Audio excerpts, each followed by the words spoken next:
कितने हुए पैसे? 1500। दिमाग ठीक है तुम्हारा? 1200 रुपए में से ना रुपया भी ऊपर नहीं देने वाली मैं। बेबी, और इतना ही तो हमारी खरीद भी नहीं है। हाँ, हराम की कमाई मुंह लगी हो तो बरकत कहाँ बढ़ती है। आप कितनी बदतमीजी से मेरे से बात कर रही हैं। और जाए आप किसी और दुकान से ले लें, मेरे पास नहीं है सामान। शोर मचाऊंगी शोर, फिर ये सामान तो क्या पूरी दुकान देने पे मजबूर हो जाओगे तुम। और आपकी तो तरबियत ही अच्छी नहीं है। और मैंने कहा दिया ना कि मैंने नहीं देना आपको सामान, जाए किसी और जगह से ले लें। अच्छा, बचाओ बचाओ, ये बुढ़ा मुझे छेड़ रहा है। अकेली लड़की क्या देखी छेड़ने लगी हो मुझे। इतना शोर काफी है, ये और मचाऊं? अभी भी तू जितना मर्जी शोर मचा ले, और ये मोहल्ला सारा मुझे जानता है, और मेरी इज्जत है यहाँ पर। तेरे पे कोई यकीन ही नहीं करेगा। जा जा, अब चली जा। भी देखो, बचाओ बचाओ, अकेली लड़की को देखकर ये आदमी मुझे छेड़ रहा है। और बचाओ। देख लिया, जा अपना काम कर। अब तो मैं तुम्हें देख लूंगी। देख लूंगी, पता नहीं कहाँ से आ जाती हैं। अच्छा जोनेश, मुझे वो 6000 रुपये दो जो मैंने तुम्हें कल दिया था, उसमें से मुझे कुछ पैसे चाहिए। मैंने हेयर कलर करवाने हैं, मेरे पास कोई पैसे नहीं है। यार मैं तुम्हें वापस कर दूंगा, तुम मुझसे कल वापस ले लेना। अभी मुझे चाहिए, जरूरत है मुझे।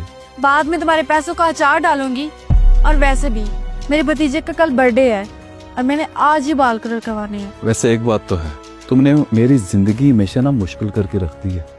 तुम्हें मेरी तो फिक्र है ही नहीं बिल्कुल, तुम्हें हर वक्त अपने मैके की ही फिक्र है। जो दूसरों के साथ मकारियां करते हैं ना, उनके साथ यही होना चाहिए। ये लो पैसे, हर दफा अपनी माँ बहन की सोच लगी रहती तुम्हें। अल्लाह करे एक्सीडेंट हो तुम्हारा, तुम्हारे पास एक पैसा भी ना बचे। शौहर हूं तुम्हारा, कोई दुश्मन नहीं हूं। लोग अपनी बीवियों को ना पैसे देते रहते हैं ताकि माहौल बना रहे। आपके जैसे नहीं होते कि आप पैसे लेने ही आ जाते हैं। कभी हिम्मत नहीं हुई आपको मुझे पैसे देने की। अगर माँ को भी कुछ दे दूं ना, तो क्यों एतराज है तुम्हें? उनका बेटा भी हूं मैं। हाँ, तो माँ का बेटा ही बने रहते, शौहर बनने की क्या जरूरत थी। मैं अब तुम्हारे साथ नहीं रह सकती।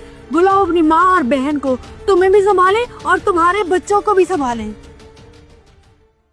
तुम कहीं नहीं जा सकती, ये घर है तुम्हारा। ऐसा घर जिसमें बंदा ज़हनी अज़ियत का शिकार हो, वो घर घर नहीं जेल खाना होता है। ठीक है, मैं शाम को खुद तुम्हें छोड़ूंगा, ठीक है? मैं तुम्हारी गुलाम नहीं हूँ, मैं खुद जा सकती हूँ। ओए, चुंगी तक जाना है, कितने पैसे लेगा? नहीं जाना। अगर नहीं जाना तो यहाँ खड़े क्यों हो?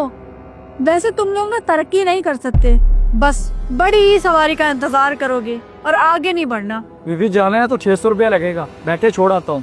600 रुपए? अरे 200 रुपए में कैब आ जाती है। तो भाई आप कैब बुक करवा लेना, मेरा क्यों सर खा रही हैं? भाई साहब, चुंगी जाने का क्या लोगे? अरे बिस्मिल्लाह, बैठे सिर्फ 150 रुपए। तुम्हारी तो शिकायत होनी चाहिए, लोगों को लूट रही हो। लड़की देखी नहीं और रेट बढ़ा दिया। जिसको शिकायत करनी है ना बीवी, जाके कर दें। हुआ क्या है? देखें भाई, मुझे इसने चुंगी का किराया 600 रुपए बोला और आपको 150। किराया तो इतना ही बनता है, आपने ज्यादा क्यों मांगा है? देखें सर, मैं ऐसी बदइखलाक सवारी को बिठाकर अपना सारा दिन खराब नहीं करना चाहता। और कौन से तुझे गाली दे दी है जितना गुस्सा कर रहा है? बीवी को बोलने का तरीका होता है। भाई साहब आए, उन्होंने कितने प्यार से कहा भाई साहब चलेंगे, और आपने आते ही ओए क्या होता है? कुछ बोलने का तरीका सीखे फिर आए। सर आप बैठे हैं, बीवी रास्ता दे दी इसमें। माँ के घर जाना ना महंगा पड़ गया। अरे है कोई जो पानी का गिलास ही पिला दे, बहुत प्यास लग रही है मुझे।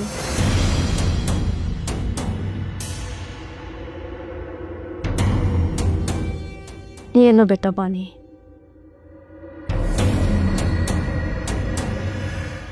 भाभी मर गई थी क्या जो आप पानी लेकर आई हैं? जब देखो मोहतरमा कमरे में ही पड़ी रहती है। चुप कर जा, भाई सुन लेगा।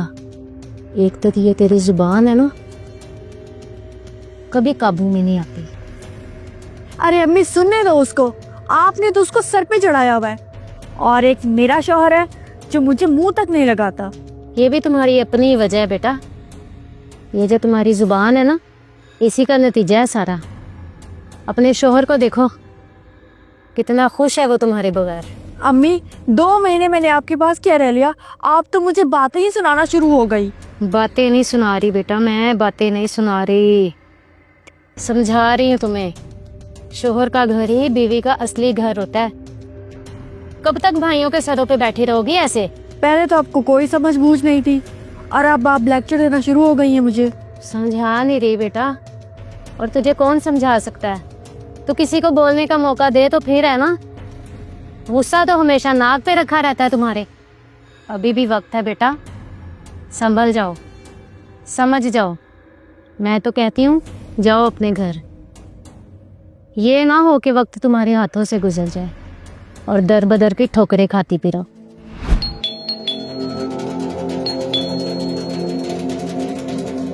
जी कौन है आप और किससे मिलना है?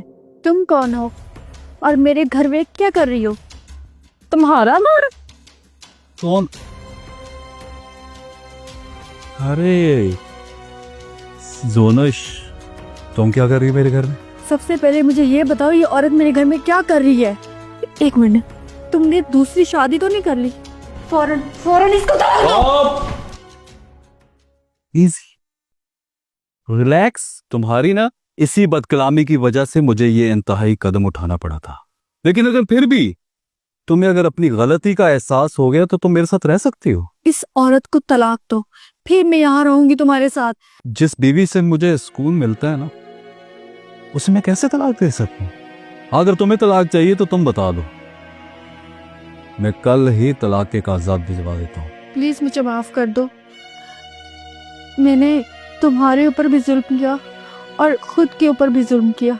तुम्हारा जो भी फैसला होगा वो तुम ले सकते हो। मेरी जैसी औरत के साथ ऐसा ही होना चाहिए। बोलने से पहले तोले फिर बोले। आपका बोला हुआ हर लफ्ज आपकी तरबियत बयान करता है। आप क्या कहते हैं कि जोनिश को माफ करना चाहिए या नहीं? कमेंट भी जरूर बताइएगा।